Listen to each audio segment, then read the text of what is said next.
We'll talk a little more Texas, Georgia in 20 minutes. Kirk Bowles will join us there. Hour number 2 of McElroy and Cubelic in the morning now, 800-239-9569. Your questions, concerns about Bama, Oklahoma, about Texas, Georgia, some other games around college football we're going to be running into across the course of the show today. At Mac and Cuber, you can always tweet in, and a couple of folks have comments, questions about the Alabama matchup with Oklahoma. Josh tweets in, it feels like the Bama backs have been disciplined to only hit the whole design. Looks as if they have no vision or are chastised for trying to bounce outside the design path.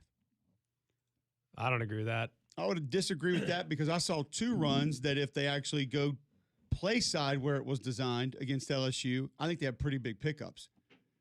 But they were cut back a little bit too early. What would your response be to that, G-Mac? I think if anything, they have too good a vision. I also think that everything for the Bama backs needs to happen faster. Faster. And I think sometimes in an effort to try to create some run lanes, they wait too long. And you need to just go pick up those dirty yards. I think that's part of the problem right now is that Jam's dancing a little too much. He's trying to be perfect. And that's okay. Like, being perfect is great. I want him to be perfect. I think he's a great kid. I think he works his tail off. I think he's had some challenges from an injury standpoint throughout the year and has battled through those and has come out the other side. But I think it's very important for him to just sometimes put his foot in the ground and just run through contact. David tweets in, with all of our backs being that heavy running style, do you let a guy like A.K. Deere get a couple more touches, see if he can jumpstart our run game? Not ready yet. What's Bama's best attribute right now? Ty Simpson. Well, besides that, I'm talking holistically. I'm not talking about individual personnel. They don't make mistakes. Ty Simpson. They don't make mistakes. They don't turn it over. They don't do dumb things. They don't beat themselves. That is their best attribute. And with A.K. Deere and with any young back, the fear of possible ball security issues is a real thing. And if you look at Kevin Riley's got just as much juice as A.K. Deere, but he has not been quite as consistent down the stretch as he was early on in the season. So I think Kevin Riley's a guy that they probably need to get going at some point. And I think A.K. Deere is going to be a fine player in time. I think Kevin Riley will too. They're just the threat of possible ball security issues. And if you look at Kevin Riley, there were a few times, Vanderbilt game probably being the best example. That's when his workload started to decrease. Golly, there were some big holes out there and he didn't hit them. He didn't find them. So he's searching just a hair. But yeah, I think having juice in the run game, if they have it this year, wonderful. But that's probably a high priority for the staff going into next year, is to find that guy in the portal and or in recruiting.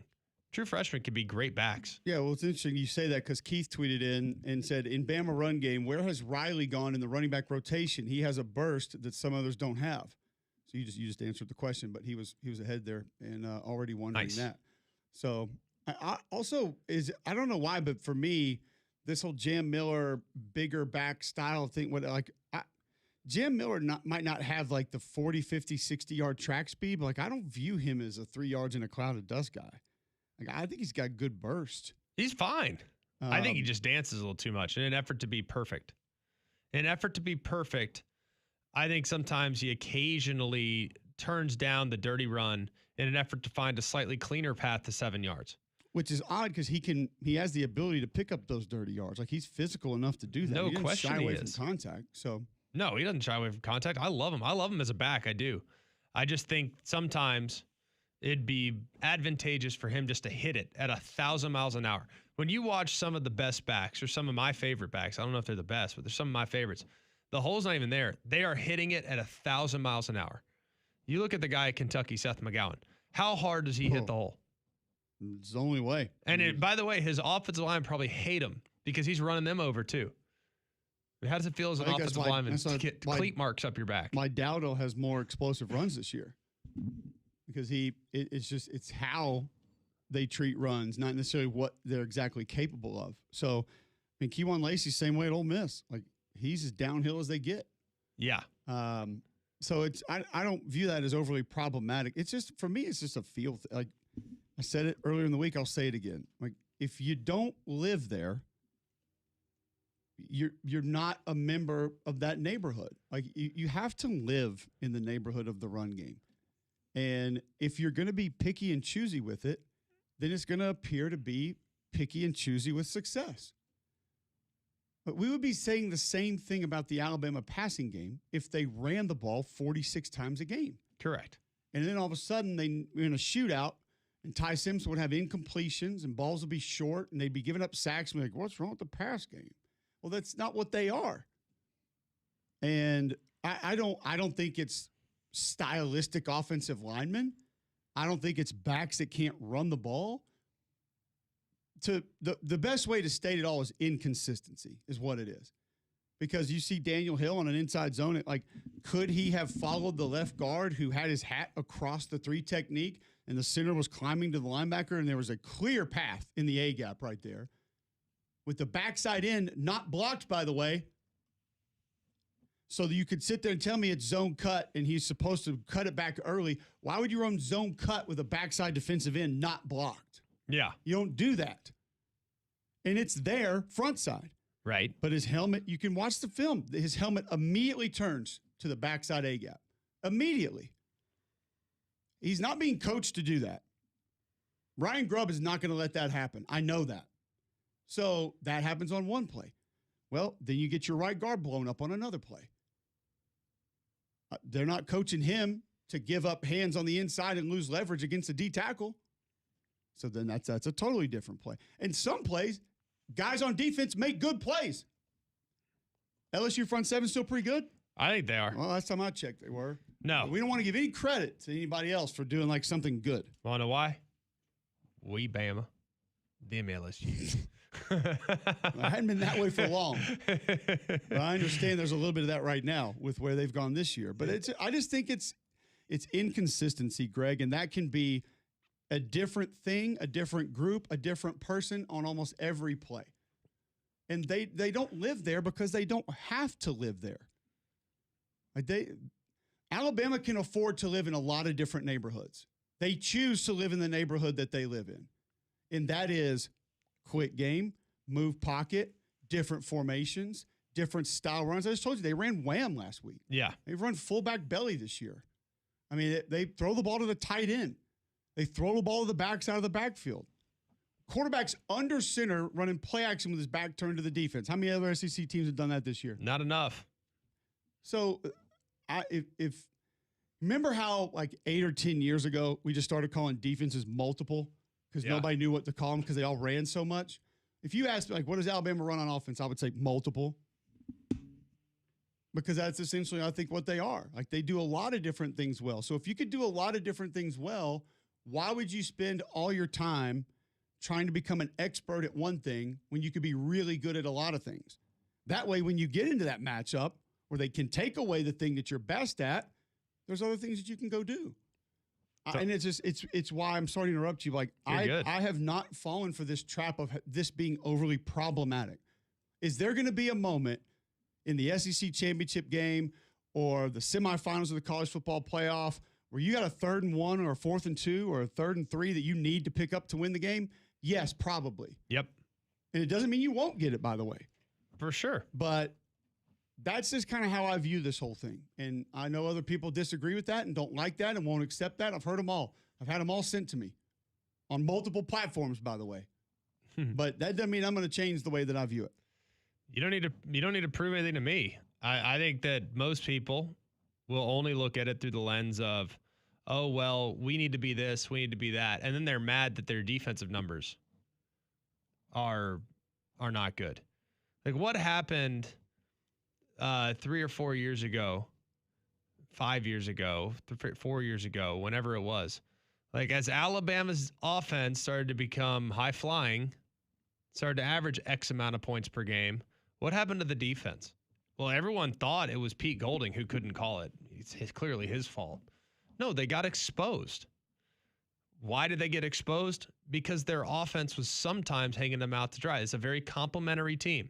Do you realize right now that Alabama has defended this year?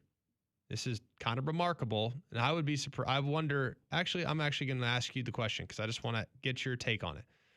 Where do you think Alabama ranks in college football as far as total snaps defended on the defensive side, of course? I would say in the 30s, if I had to guess. Love it. John, you want to take a guess?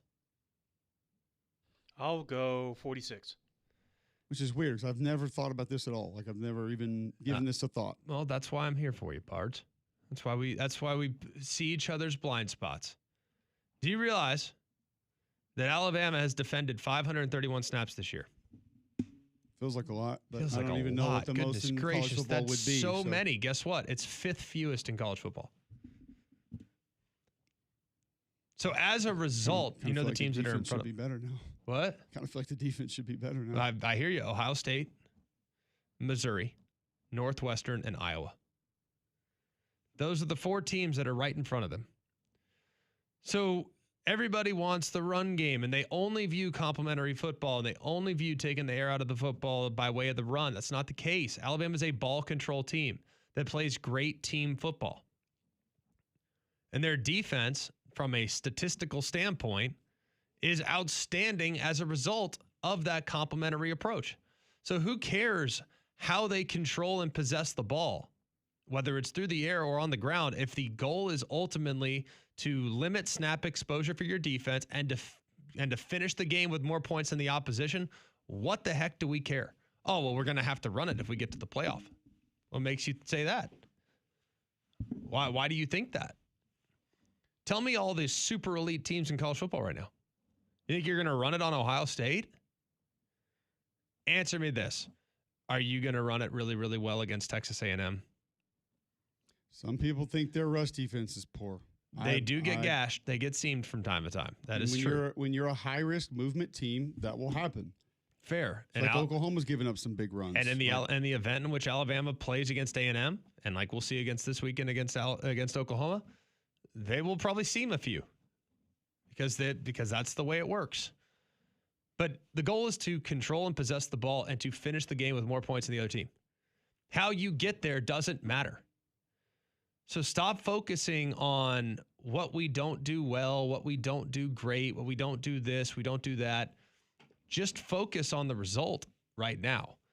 Because I happen to believe that this staff will do whatever it takes throughout the course of the game to get to the finish line with more points than the others.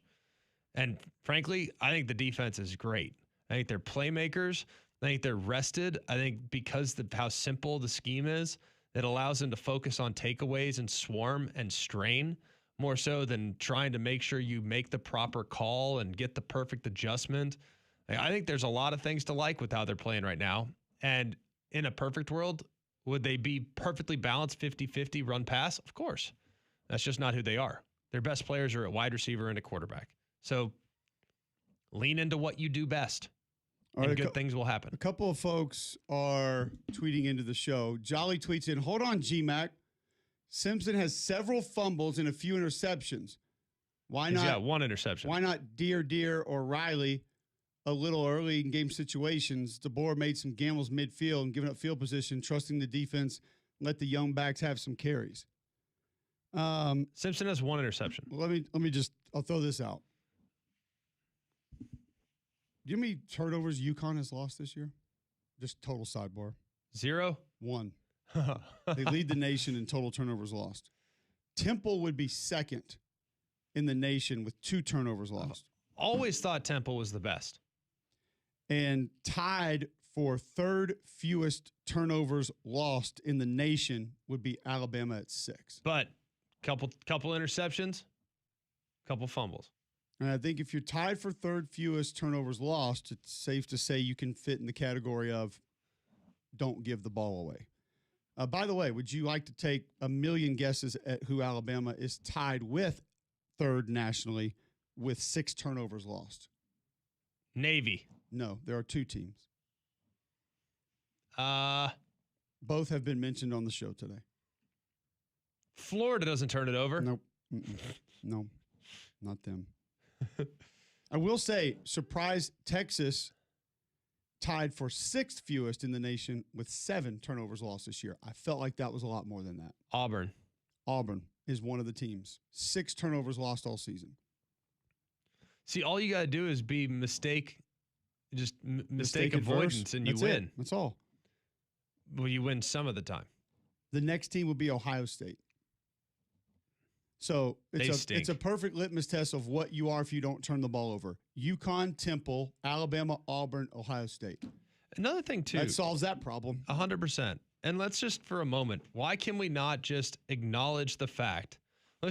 Can we just for a moment go through it? I'm going to pull this up. We have time. So I'm going through Alabama's games right now. Okay. Wisconsin, Georgia, Vandy, Mizzou, Tennessee, South Carolina, and LSU. That's those. And if you want to include ULM and Florida State, by all means, you can do that. I frankly, that feels like another world. That feels like another time. Doesn't even feel like it's appropriate to even bring those games up, given how much the team and the season has evolved. But let's just, for fun, look up where those teams rank nationally in total rushing defense. All right? Let's look at Wisconsin first. We'll start there. Wisconsin right now gives up 111 yards rushing a game. I'd say that's pretty sporty. They are top 25. Let's go next to Georgia. Georgia is up next. They give up 100 yards a game. They're 12th. Let's go next to Vanderbilt. Vanderbilt gives up 112 yards a game. They're 26th. Let's go next to Missouri. Missouri gives up 107 yards a game. They're 20th. Let's go to Tennessee. Tennessee is the one outlier. They give up 141 yards a game on the ground. That is 59th right now. And against Tennessee, Bama struggled to create any surge in that game, and they didn't gash them. Tennessee guessed right on a bunch of them and ended up having a pretty nice day. Tennessee's in a pretty good spot. Let's go to South Carolina. South Carolina gives up 153 a game. They are 83rd. So not a great defense, but they were selling out. And honestly, the offense had very little rhythm that day to begin with, kind of just across the board, just a flat spot performance kind of across the board. And then lastly, we'll go to LSU. LSU gives up 126 yards a game. They're 36th. So almost every team they play, 7 out of the 8 are really good units against the run. Really good. Can you not just maybe give some credit to the quality of competition that you played up to this point? And Oklahoma, by the way, really good. No. You know what that's called? But Bama. Respecting the opposition? Doesn't matter. It's but Bama. They give up 3 rushing yards a game. But Bama's got Jay Miller. Oklahoma and Auburn. Caden Proctor. Oklahoma and Auburn are 4th and 9th, respectively. So guess what? The rushing numbers might not look good, even in the next 2 games. But guess what the most important thing is? Getting to the finish line. That finish line being the end of the game with more points than the opposition.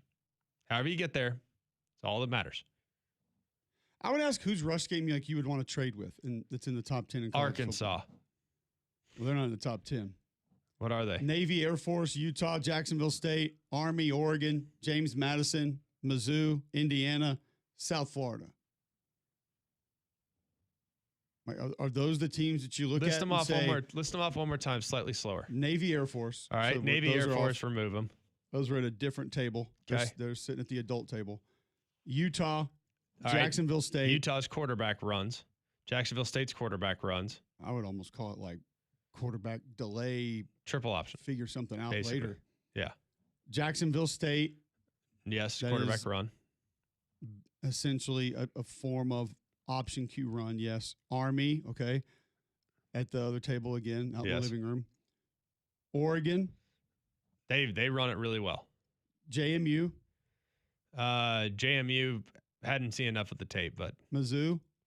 they run it really well. Indiana. They run it really well. South Florida. Quarterback run. It's tempo Q run. Yeah. Yeah. Now tell me which of those teams you would trade passing attacks with. Oregon would be the only one I'd have a discussion about. Indiana to Actually, me. Indiana too, yeah. Sorry. Indiana to me over Oregon. I think Oregon's passing attack. I think the receivers are fine. Are good. Arkansas 17th, by the way.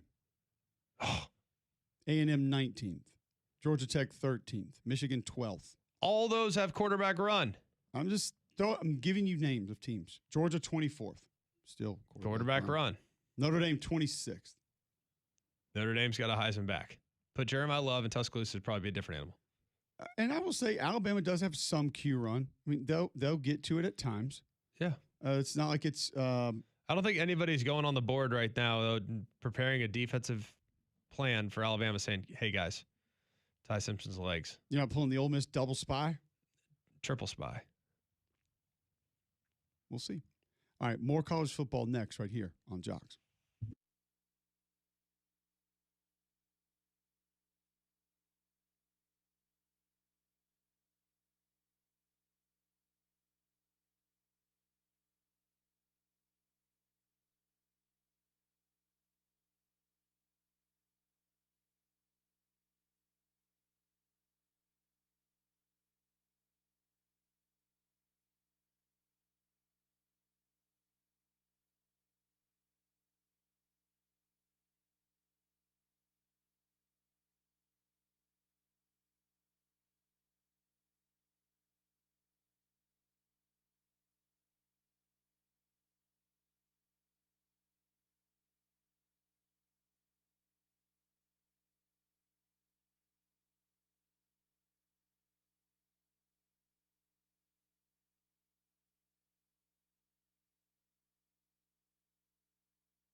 Welcome back here, McElroy and Cubelic in the morning. Going to get to Kirk Bowles here in just a moment. Talk Georgia, Texas. He'll give us the Texas perspective on it. 8:24. Listen online, jocksfm.com. Watch live on YouTube. Before we get to Kirk, Greg, tell our listeners about Bromberg's. Well, Bromberg's been my go-to for a long time. It's gift-giving season right now as we approach the holiday season. So make it a Christmas to remember with a custom piece of jewelry from Bromberg's. Master jeweler Philip Flanagan can handcraft something truly one of a kind that's designed just for you or someone you love. Whether it's reimagining an heirloom or creating a brand new design, a custom piece from Bromberg's is a gift that tells your story. Visit Bromberg's in Mountain Brook or at the Summit and make this holiday season unforgettable. All right, let's go to Kirk Bowles now on the Higginbotham Hotline. He covers the Texas Longhorns. He's done it for a while and does it well. What is the interior of this athletic facility, the football facilities, thoughts on the Texas defense right now and how they might match up against Georgia? That's a good question because the script kind of got flipped the last few weeks. The defense had carried them, probably for the first, 5 games of the season, and then came Mississippi State and Vanderbilt, and they gave up 69 points. Granted, one of those games was overtime against Mississippi State, but they still scored 38. So, it's been such a chaotic season for Texas, just so unlike any I've ever covered. And like I said, the script was the defense has been good pretty much the whole time it's carried them. And then it was Ryan Niblett. And if he's not the MVP, he's the most valuable spark, that's for sure, because he had like 4 huge punt returns, and maybe they don't beat Oklahoma, Kentucky, or Mississippi State without him. And then the offense has come alive. So, but yeah, I think the defense guys is finally healthy now. They're better off in the secondary now that Michael Taft from his broken thumb and Jelani McDonald is back in the fold. So I think they're really primed for this matchup. And goodness, could there be any bigger stakes than what we're seeing? Not many. This is must win, I think. You got to win one of the two just to have a chance. I think winning both gets them in the college football playoff. So a 3-0 start or 3-0 finish is of the highest levels of importance. I think they match up pretty well against Georgia. I think they can win the game, Kirk. But when you look at what concerns you about this matchup, what kind of comes at the top of your list? Well, they're going to have to protect Arch Manning, that's for sure, because, that's kind of been their bugaboo until lately. And the offensive line has gelled somewhat. They've given him more protection. I think he's had like 8 sacks the last 4 games. It seemed like he was getting that almost every week, or at least he was under duress and under fire. So I think that matchup, Georgia can run the ball, Texas cannot. And, the 2 losses to Georgia, you guys will recall, they total 60 yards rushing in those games. So, and Georgia can run. Georgia wants to run. And, obviously with 303 yards against Mississippi State, that's who Georgia does. They like to grind you down, wear you out. But Texas is, I think they're number 2 in rushing defense. So to your point, Greg, I think that is a good matchup. And as far as protecting Arch, Georgia's dead last in the SEC in sacks. They've got 13. So, and you couple that with the fact that the offensive line has gelled a little bit. They moved their center, Cole Hudson, to his natural guard position, brought in Connor Robertson at center.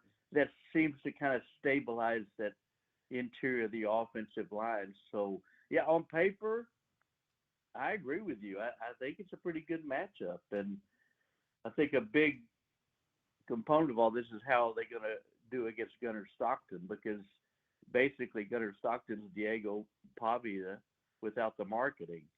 I mean, he's run for almost as many yards as Texas' leading rusher, Quintravion Wisener. So they're going to have to account for him. But on paper, yeah, I agree with you. I think they match up pretty well. Where is the health of this football team right now? When Wingo was dinged up but don't see anything, he's listed as, questionable on the availability report. Doesn't feel like it's a major issue. Are there any injury issues coming into this game for Texas? I don't think there is, Cole. I mean, Wednesday night, I looked at the availability report, had none under Texas' name, and I did kind of a double take. I go, nobody? And, Michael Taft he's their glue in the secondary, as you guys know, with senior safety, 5th year, former walk-on, second on the team in tackles, has 2 picks. They really missed him after he broke his thumb during the Kentucky game, had surgery, had 2 screws put in. And so he missed those last 2 games when they gave up all those points. And they were victimized by the passing game, especially late in their Vanderbilt game. So I think getting him back as someone who settles down, makes the communication, makes all the calls is huge. And Jelani McDonald, another DB, is getting him back. And they said Ryan Wingo's practicing and looks good. And, he hurt his thumb too after just 2 catches, including a touchdown on the first play of the game against Vanderbilt. So he's been just their number 1 explosive guy besides Niblett the punt return. So it sounds like they're all good to go, guys. So I would venture to say they're as healthy as they've been all year. Where would you assess Ryan Wingo got hurt in the last game? He should be good to go though, right? He's got no one on the injury report, but I haven't seen any other updates.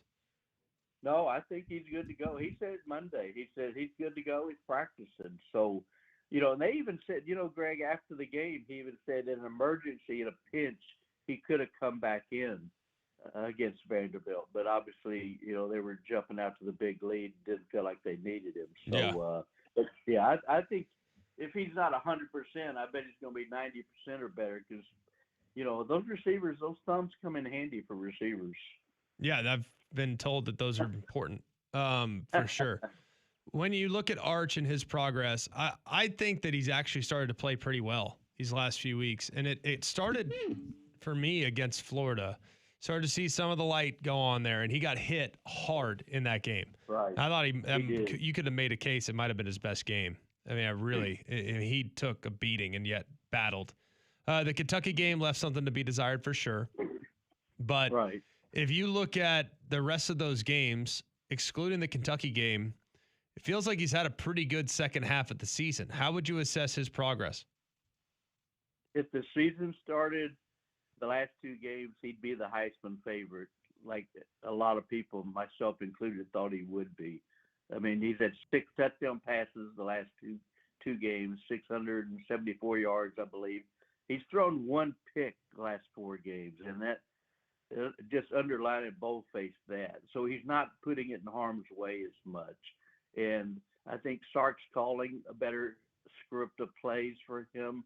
They're just wearing out the screen passes. Getting the ball of those playmakers in space has just been humongous. You've seen what Wingo's done. Scores on the first play of the game against Vanderbilt. Has a 60-yard pass on that same screen pass against Mississippi State to take them down to the 3-yard line. So he's comfortable now. He is so boring in press conferences, though. He's taken his grandfather Archie's advice and who told him, don't tell the media anything. He's trying to be boring, and he's accomplished that. But he's just dialed in, like you say, Greg. He's comfortable with the game plan. He's got more weapons now. They got Emmett Mosley back on the field, the Stanford transfer, and he's been really good for them. So you add Wingo, him, and DeAndre Moore and Parker Livingstone, you got a pretty good wide receiver room that's playing with a lot of confidence, and that spills over into Arch's play. And, he's not running very much. So I'm interested to see. We all know he's got some wheels, and he's a lot faster than people think. It just takes him a little while to get started. He doesn't have that quick twitch, muscles that like a Marcel Reed or somebody like that. But then I wonder if he's going to run a little bit more to try to keep those linebackers honest. We're visiting with Kirk Bowles. He covers the Texas Longhorns. He's with us on the Higginbotham Hotline. What decides this game ultimately, in your opinion? Is it Arch? Is it that Texas defense, the pass rush? Is it the back end of either of these defenses? Where do you think this game is ultimately decided? I think they've got to run the ball. That sounds silly because we're talking about Arch and all these receivers, and I think the defense will be better. I don't think Georgia's going to run wild on Texas. I'll be surprised if they do. So I think it may come down to the running game because, and it's so weird to guys. It's like, is college football just gone completely spread? Is this all Hal Mumpy's fault? Because, Texas can't run the ball. Oklahoma can't run the ball. Alabama can't run the ball. We don't even hear much about the Ohio State running game. I'm going, what the hell's going on here? So I think that's kind of the hidden key because they haven't been great on first down most of the year. And so they faced a lot of 3rd and 6 to 3rd and 10s, and that's not a recipe for success. So I think if they can run the ball, kind of control the clock a little bit more and keep possessions going, whether they score on them or not, I think it's just going to be a huge factor. And then obviously if Niblett can, break some kind of punt, punt return, that's kind of the equivalent of a big turnover. I think those are probably the biggest keys in my mind. Absolutely. Well, we appreciate the time today, Kirk. It's always good catching up, man. Thanks for giving us some more insight into this Texas football team. We'll do it again soon. Yeah, I appreciate it. Thank you, guys. Bye-bye. All right, there you go. Kirk Bowles. He covers the Texas Longhorns, joining us on the Higginbotham Hotline. A little more on Texas and Georgia. Some college football last night, some college football tonight. We will get to those here in just a moment. First, I'm going to tell you about Andrews Sports Medicine, a place that I've been, unfortunately, many times, but they've been great to me. And there's a reason Auburn Athletics hand-selected Andrews Sports Medicine's Dr. Benton Emblem and Charles Pitts to serve as their team physicians. They provide the highest quality of sports medicine care in an effort to keep the Tiger student-athletes safe, healthy, and competing at the highest level. If Andrews Sports Medicine is a choice for Auburn Athletics, there's no doubt they should be your family's number one choice for sports medicine and orthopedic care. Andrews Sports Medicine has 7 locations across central Alabama: Birmingham, Coleman, Gardendale, Hoover, Pelham, Trustville. They offer same-day, next-day appointments with acute sports injuries. Visit AndrewSportsMedicine.com today to begin your journey of achieving victory over injury. We'll move outside of the SEC, give you some updates from last night, tonight, and other games to watch this weekend next, right here on Jocks.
All right, welcome back in. McElroy and Cubelic in the morning. 8:39 right here on Jocks. A lot of college football we've already discussed today, but we will discuss more because that's what we do. Last night, Central Michigan takes out Buffalo 38-19. They're now 6-4 on the season. Joe Labas, 18 of 24, 247, 2 touchdowns, 2 interceptions, though. But Central Michigan gets that win. Northern Illinois smashes UMass 45-3. Jalen Macon goes 3 of 4, 73 yards passing and a touchdown. Ran 12 times for 98 yards and 3 touchdowns. In his 4th game he's appeared in 3 years at Northern Illinois. 4 and 3? 4 games in 3 years. And he gets him the win last night against an 0-10 UMass team. That's the 6th 40-point game the UMass defense has allowed this year. 14 straight losses, longest active streak in college football. Not great. Do you feel bad for him? I don't know what to feel, honestly. It sounds like it's really bad. It's sad. Yeah, That's like a lot of games without winning. That's got to be so demoralizing. Toledo takes out Miami of Ohio last night, 24-3. Toledo 6-4 in the season. Tonight you get Troy and Old Dominion. Both teams 6-3. So a big one for Troy tonight as the Trojans take on ODU, and that's a 6:30 ESPN kick. Also tonight on Prime, Jets Pats.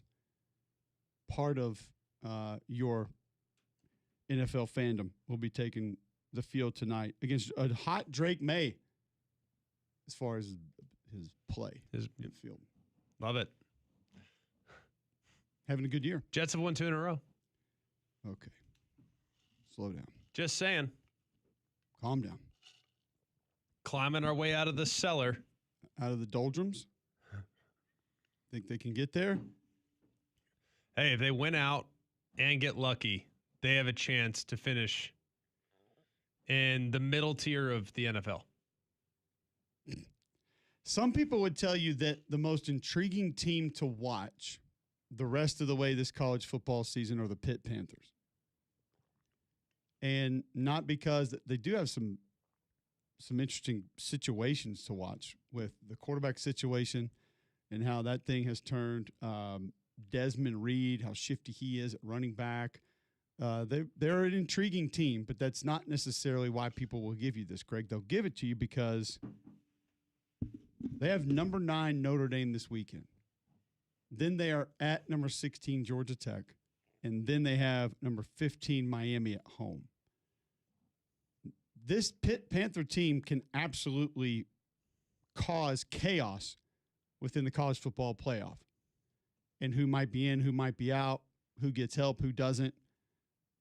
What's the likelihood of Pitt getting 1, 2, 3 of these games down the stretch and being that disturbance to the college football playoff committee?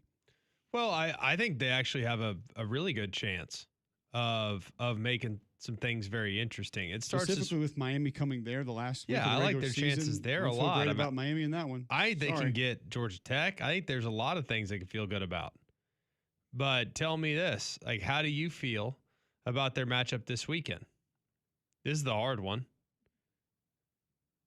I mean, Notre Dame is a handful now. Yeah, and the Pitt D line is not necessarily bulky. Active, can be problematic, but not necessarily big, physical, hold the point type guys. Yeah. And with how Jeremiah Love hits the hole and how a lot of the zone scheme stuff for Notre Dame operates, that's a bad recipe in my opinion. Fair. I don't think Pitt holds up very well against this Notre Dame rushing attack. You don't think so? I do not. No. But I think Pitt has a really disruptive front. They'll blitz your tail. They do. And that'll also get you in trouble. Plays. That'll get you in trouble too. If you're going to do that, you better hit it right. No question. Get it right, get it tight. Because if you don't, it's going to be out the gate. Big time. It'll be all she wrote. It's been kind of it's been sort of hit and miss for this football team this year. It has. Not great against Stanford last time out. And Florida State, obviously with a different run scheme, had success. BC had some success on the ground. So I think more on the Notre Dame defense. If they continue to get stops here, they play like they've been playing, I think Notre Dame will be fine in this game. You think so? Yes. I don't know. I think Notre Dame will be okay, partly, though, because of their passing attack. I think Pitt will stop the run. Okay. That's my whole thing. I think Pitt can and will stop the run. However, stop or slow down? Well, stop is a relative term. Slow down is probably the more appropriate term. I think Pitt will and can slow things down in the run game. They are really I've played against Pat Narduzzi. Like, he is going to stop the run, come heck or high water. So it's going to have to happen outside the tackles. It's going to have to happen kind of there. I mean, to me, that's where they're going to have to live, and they can live there. But I also kind of know how hard that is on a week in, week out basis to live up to the expectations of what Narduzzi's going to try to present. They are 100% going to, and it will leave them totally subjected to one-on-ones downfield in the back end. Like those safeties will get so nosy, they will do whatever they have to do to stop the run, which can be problematic, which can be a problem. Yeah.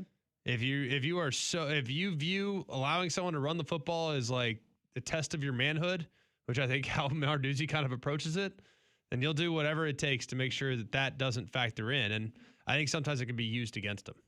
Okay, and it's going to be a matchup that'll go a long way in deciding that game this weekend as we go further down that schedule, as Pitt maybe being the disruptor of the college football playoff. Georgia Tech, Miami, do you feel just good about them potentially pulling those upsets? I don't feel as good about. Gosh, I think they can better get against Georgia Miami Tech. than Georgia Tech. I think Georgia Tech's going to be a tough matchup for just about anybody, but I think Pitt might be able to do it. I do. Like, I don't hate Pitt in that game. I don't like the aggressive nature because I think your Georgia Tech can use some of that against you, and they can make you wrong with where you think you're right. And as long as Haynes King doesn't turn it over, which he actually has on multiple occasions this year, been bad with that. They've battled back most of the time. But yeah, I think that they will have success against him. I think Miami's the team that I would look at here and say, if I'm going to rank the teams that are going to go down, number one, they're that late, I automatically like Pitt. I just do. That's weather related, though. It is, but then removing also weather. Removing the weather, I'm very confused with Miami right now. I think it all depends. It all depends on what you get, and I think that they can be a little stubborn offensively. And I think can be a little. The quarterback's obviously very stubborn because he's going to lock onto things and he's going to think he can make the throw no matter what the coverage is or where the receiver is, and that hasn't gone well. And some of the defensive stuff is just inexplicable to me. Like based on the personnel you have and the way that you've proven you can play, to not play to that standard consistently has been really odd. And I don't know why they have the fall offs they do. This lack of discipline. It's weird to me to watch. Yeah, I think Miami's still pretty good on defense. Very good. So Super I think talented. At least I think they're going to be fine on defense. Pitt's quarterback's young and he's talented, but he's got a little bit of a hot streak going right now. Sometimes you have to wonder, are they good or are they hot? And I don't know yet with him. Find out this weekend because I don't know about Pitt's offensive line being able to hold up against Miami. Fair. I don't know about Pitt's offensive line being able to hold up against Notre Dame. I do think they can hold up against Georgia Tech. So that, I think, is the big key. Feel better about that. Yeah. All right, so that's just the Pitt football team that some people are looking at right now with those three ranked teams all going to be in consideration. And then, of course, the ACC and how that thing plays out. I mean, that's going to – the ACC just in general, Greg, is going to be fascinating to watch down the stretch just based on all the different things that could take place as far as who could be in the title game and then who could win that and potentially be in the playoff. Yeah. Well, in the ACC situation right now, I mean, Duke, do we have any updates on Chandler Morris? Because Duke right now is favored to beat Virginia, which means Duke would become 6-4. And if they win out, they're in the ACC title game. Correct. And if you look at Duke's situation right now, Duke's not a great team on defense by any stretch of the imagination.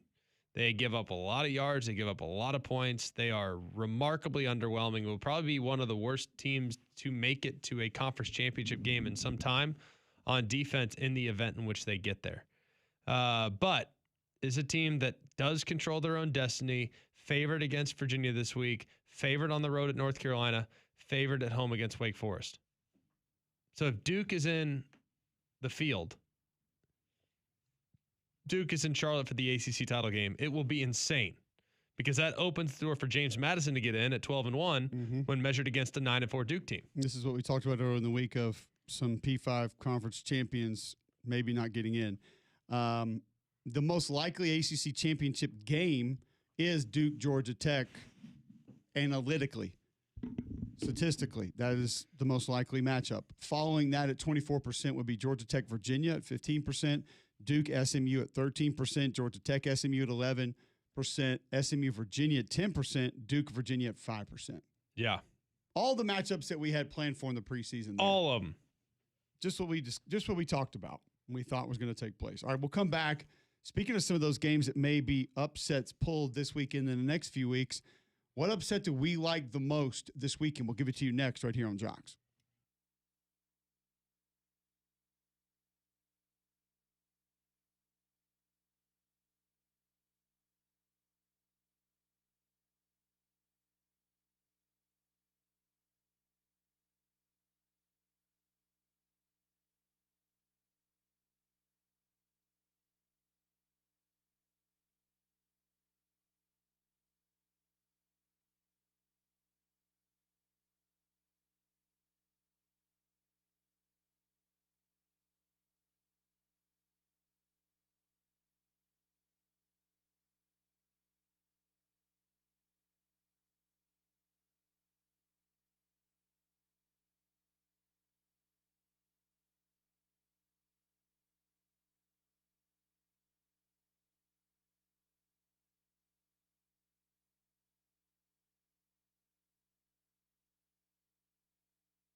Welcome back. Mac and Cube in the morning. Tweet in at Mac and Cube. You can also text in the show 205-834-9450. Greg, we asked the question yesterday. You were out. Best board game all time. Where would you go? I was here yesterday, and I said Life. You were here? It was 2 days ago he was out. 2 days ago. Life They is all my feel like go-to. the same day. They all. That's it's my a whole. life. There's no go-to in my life as far as It's the just calendar is concerned. a week long kick in the tail is what you're telling me. Well, no, I was reading responses on because I asked the question on Twitter during the show yesterday. Yeah. And I'm intrigued how they're all over the place. Yeah. I thought it would be more 2-3 main answers. I think Monopoly would still probably be the winner. That more people would be sort of looking at as the go-to. Right. But some of them I've literally never heard of. And there's a couple that got a lot of answers that I've never heard of, like the same answers. Like Catan. I don't even know what that is. Never I've heard of literally it. never heard of that. A lot of people. Catan. A lot of people gave me that one. I would have given it number one, but I didn't want to. What is it? It's a nerdy ass board game that y'all would hate. Like Chris? No, that's actually fun.